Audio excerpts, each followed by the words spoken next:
নমস্কার। আমার ছোটবেলার অনেকখানি জুড়ে আছে অমর চিত্রকথা। সে যে কি আনন্দ নতুন বই হাতে পেলে কি বলবো। একবার কি হলো জানেন, বড়দিনের আগে আমার খুব ইচ্ছা হয়েছে দুর্গা বলে নতুন অমর চিত্রকথাটি পড়ব। মাকে বলি, বাবাকে বলি, কেউ আর কোনো কান দেয় না। এরপর বড়দিন আসে, সেদিন ব্যাগ ঝোলাই। পরের দিন ভোরবেলা উঠে দেখি ব্যাগ থেকে উঁকি মারছে অমর চিত্রকথা দুর্গা।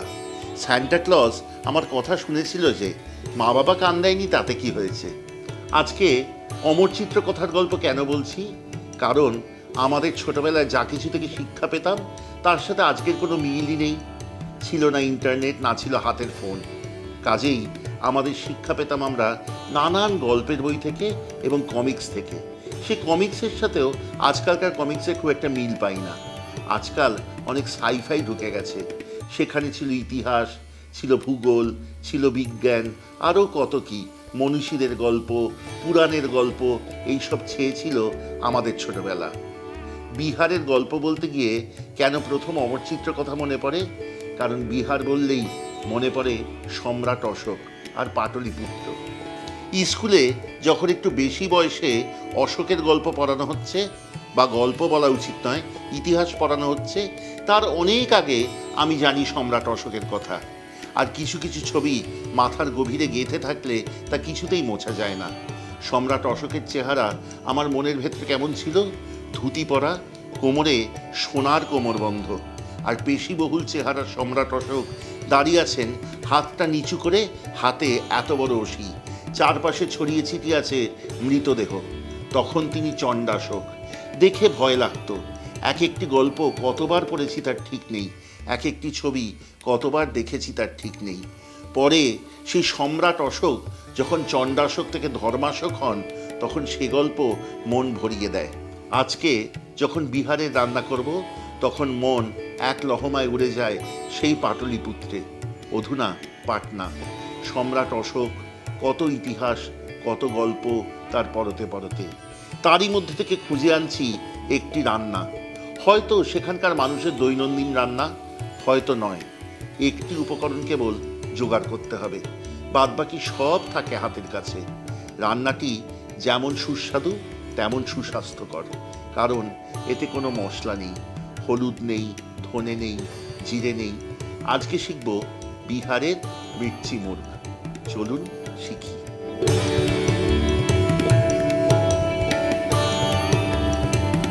মাঝারি টুকরোয় কাটা 1 কেজি মুরগির মাংস, তাতে দিয়ে দেব 3 থেকে 4 টেবিল চামচ পরিমাণ পেঁয়াজ বাটা,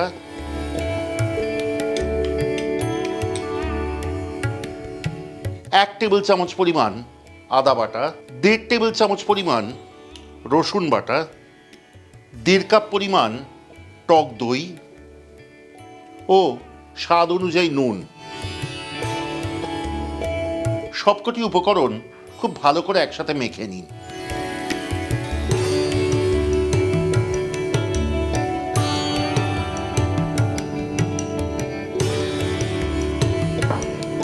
আগেই বলেছিলাম এই রেসিপিটি যেমন সহজ তেমন সুন্দর তেমন সুস্বাস্থ্যকর। কোনো উপকরণের প্রায় প্রয়োজনই নেই নিতান্ত ঘরোয়া কটি ছাড়া। তবে হ্যাঁ, ওই যে বলেছিলাম একটি উপকরণ জোগাড় করতে হবে, তা হলো বড় বড় আচারের লঙ্কা, যেইগুলি দিয়ে উত্তর ভারতে আচার তৈরি হয়, ভেতরে পুর ঠেসে, সেই আচারের লঙ্কা। এগুলি সাধারণত অন্যান্য সময়ে সবুজ থাকে, শীতকালে কিন্তু পেকে লাল হয়। আপনি যদি পারেন লাল সবুজ দুরকম ব্যবহার করবেন, দেখতে খুব সুন্দর হবে রান্নাটি।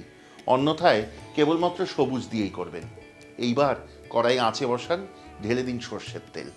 যে আচারের লঙ্কাগুলির কথা বলেছিলাম, সেগুলি মাঝখান থেকে এরকম লম্বা ফালি করে নেবেন এবং তারপর ভেতরের বীজটুকু ছাড়িয়ে আলাদা রাখবেন। আমি এখানে 8টি মতো লঙ্কা রেখেছি। এরপর সর্ষের তেল গরম হলে তাতে একসাথে ঢেলে দিন আগে মেখে রাখা মুরগির মাংস এবং এই আচারি লঙ্কাগুলি।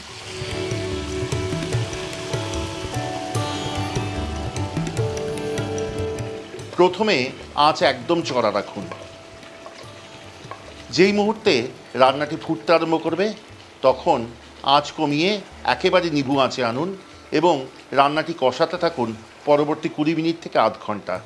মাংস নিজেই জল ছাড়বে, তার সাথে জল ছাড়বে দই, এবং সেই জলে রান্না হবে।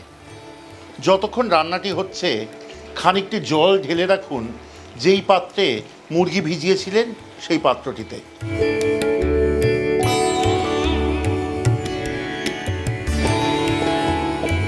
রান্নাটি ফুটে উঠেছে, এখন আঁচ কমিয়ে ঢাকা দিয়েছি। এবার হতে দেব পরবর্তী 20-25 মিনিট। মাঝে মধ্যে ঢাকা খুলে রান্নাটি মিশিয়ে নেড়ে নেব। এই রান্নাটি কিন্তু খুব তেল কাটা হবে, অর্থাৎ তেল একদম ভেসে উঠবে। 10 থেকে 12 মিনিটের মাথায় এই রান্নাটিতে যোগ করব আগে যে পাত্রতে জল ঢেলে রেখেছি সেই জল, একটু যে ম্যারিনেট লেগে আছে সেই ম্যারিনেট শুদ্ধ, এবং তাও পুরোপুরি শুকোতে দেব ধীরে ধীরে।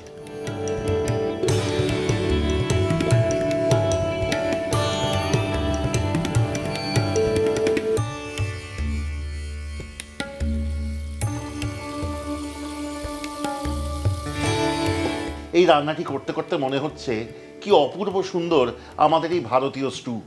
তাই আমার সবার কাছে বিনীত অনুরোধ, আপনারা প্রত্যেকে এই রান্নাটি বাড়িতে করে দেখবেন। কেমন লাগছে আজকের পর্বটি লিখে জানান আমাদের কমেন্টে। যদি ভালো লাগে শেয়ার করুন।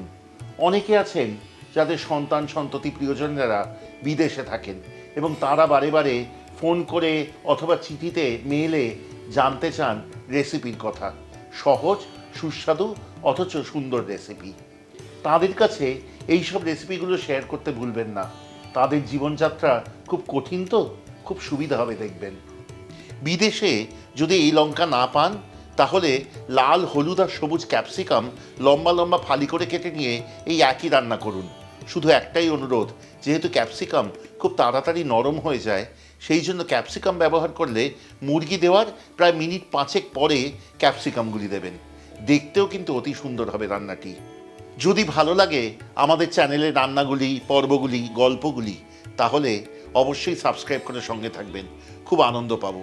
এবং যদি মনে করেন আমাদের চ্যানেলের সব রান্নার নোটিফিকেশন প্রথম পৌঁছবে আপনার কাছে, তাহলে বেল আইকনটি টিপে দিতে ভুলবেন না। আর হ্যাঁ, যদি আপনার ভাড়ারে থাকে এমন সুন্দর রান্না, গল্প, অথবা আমাদের থেকে খাবার নিতে চান, এখানে কারুর কাছে পাঠাতে চান, অথবা নিজের পরিবারের জন্য নিতে চান, তাহলে রাখা রইল আমাদের নম্বর। অনেকেই জানেন অবশ্য, তবু আরেকবার দিই, 6291834357। এই নম্বরে ফোনে বা হোয়াটসঅ্যাপে যোগাযোগ করতে ভুলবেন না। এবার রান্নায় যোগ করব সেই পাত্র ধুয়ে রাখা জলটুকু।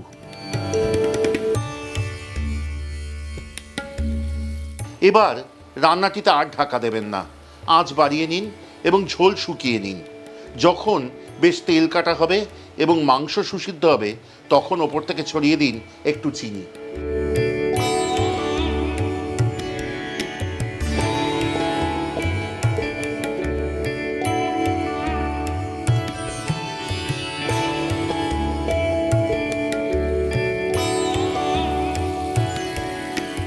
আমাদের রান্না প্রস্তুত। এই রান্না পরিবেশন করুন ভাত, রুটি, পাউরুটি অথবা পরোটা, যা ইচ্ছের সাথে।